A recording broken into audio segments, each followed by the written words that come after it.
Hello and welcome. I'm a hotel AI expert with extensive experience in modern hospitality operations and performance support. I am so pleased to welcome all of you, the students of Europe Hotel School, to your online learning journey. Today, we're diving deep into a skill that truly separates good service from an unforgettable experience, mastering cultural competence. You know, when you hear the term cultural competence, your mind might jump to a long list of do's and don'ts for different countries, right? But as this quote suggests, true competence, well, it goes so much deeper than that. It's not about memorizing a rule book, it's about developing a mindset that lets us genuinely connect with every single guest who walks through our doors. So, what does this actually mean in a practical sense? Let's break down the official definition.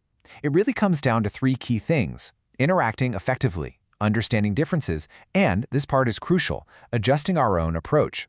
The goal, at the end of the day, is to make every single guest feel seen, valued, and completely understood, no matter where they're from. All right, so here's our roadmap for today. We'll explore this as a journey in 5 parts. We're going to start with why this is so important, then look inward at our own perspectives, build up some essential skills, see them in action, and finally, talk about why this is a lifelong commitment for any true leader in hospitality. So, first up, why is this such a big deal? Well, because cultural competence isn't just some nice-to-have soft skill. I'd argue it's the very ingredient that transforms good service into a truly excellent, unforgettable experience. And here's the thing about this skill. You never really master it. It's not a certificate you just hang on the wall and you're done. Think of it more like a muscle. It grows stronger with every single interaction, every bit of experience, and every time you choose to approach a new situation with curiosity instead of just assuming you know. This brings us to our second, and honestly, maybe the most critical step of all. Before we can even begin to understand our guests, we have to look in the mirror. We have to understand the cultural lens through which we see the world. So, I really want you to think about this question for a moment. Every single one of us has a cultural lens. It's like an invisible filter that shapes how we see everything.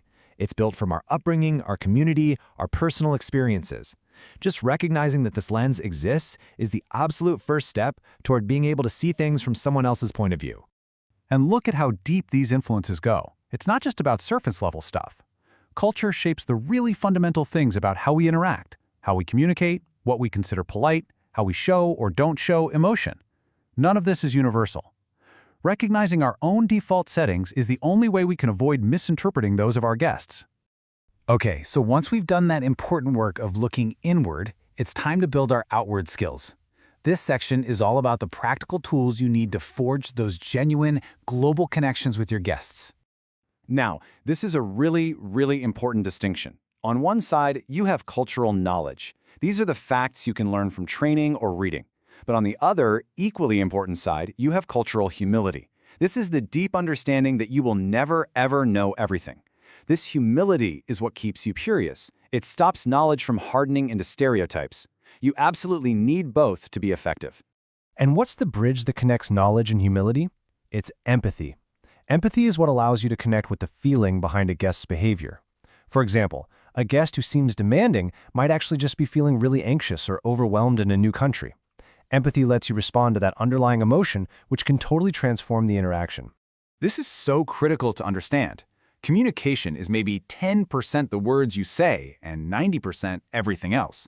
Your tone of voice, how fast you speak, a simple hand gesture, how you make eye contact, all of these things carry huge meaning that can vary wildly from one culture to another.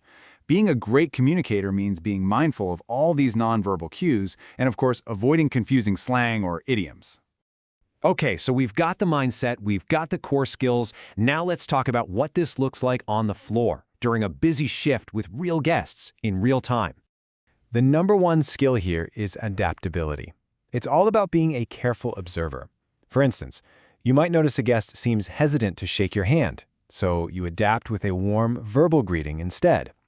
The goal isn't to become a totally different person, but to be flexible enough in your approach to make every guest feel comfortable and respected. Listen, misunderstandings are going to happen. It's inevitable. What truly defines a professional is how you handle them. This 4-step framework is your guide. The key is not to panic or point fingers. Just take a breath, really listen to understand the guest's point of view, ask some questions to clarify, and then be flexible. Handling these moments with grace can actually make the guest relationship even stronger. And this, right here, is the ultimate payoff. Every single time you adapt your approach, show empathy, or handle a misunderstanding with grace, you are laying another brick in the foundation of trust.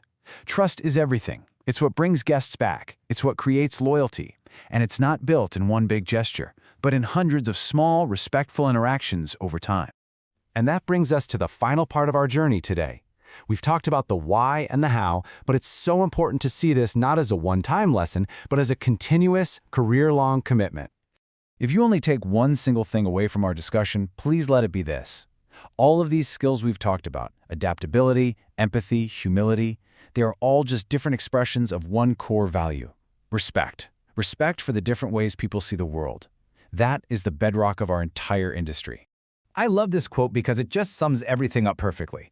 This isn't a final destination you arrive at. It's a journey of constantly learning, of challenging our own assumptions, and of celebrating the very diversity that makes our work so rewarding and fascinating.